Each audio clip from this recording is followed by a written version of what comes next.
بسم اللہ الرحمن الرحیم۔ سورہ الم نشرح۔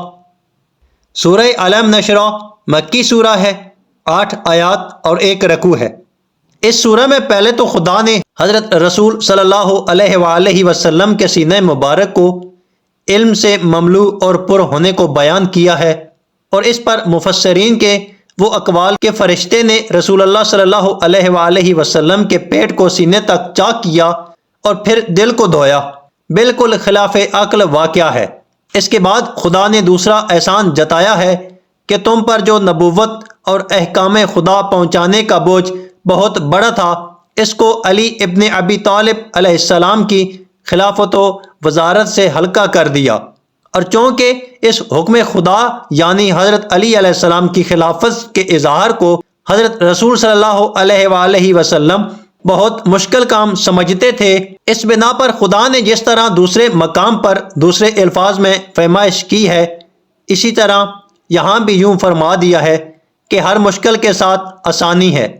پھر وقت مقرر فرمایا کہ جب تم آخری حج سے فارغ ہو تو خلیفہ مقرر کرو، اس کے بعد پھر خدا کی طرف رجوع کرو۔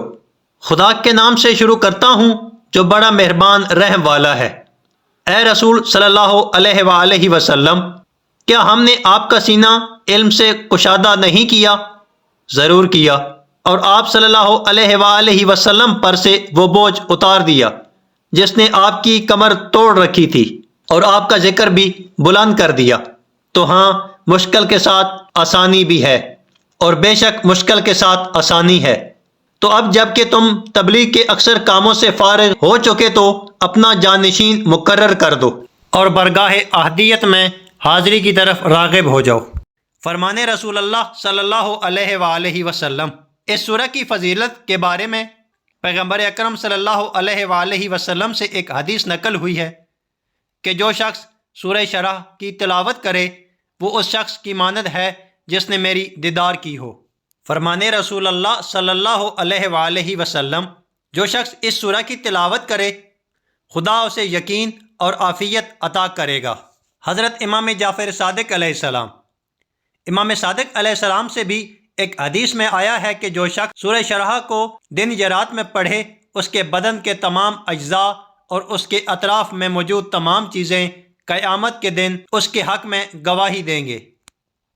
نماز میں پڑھنے کا حکم۔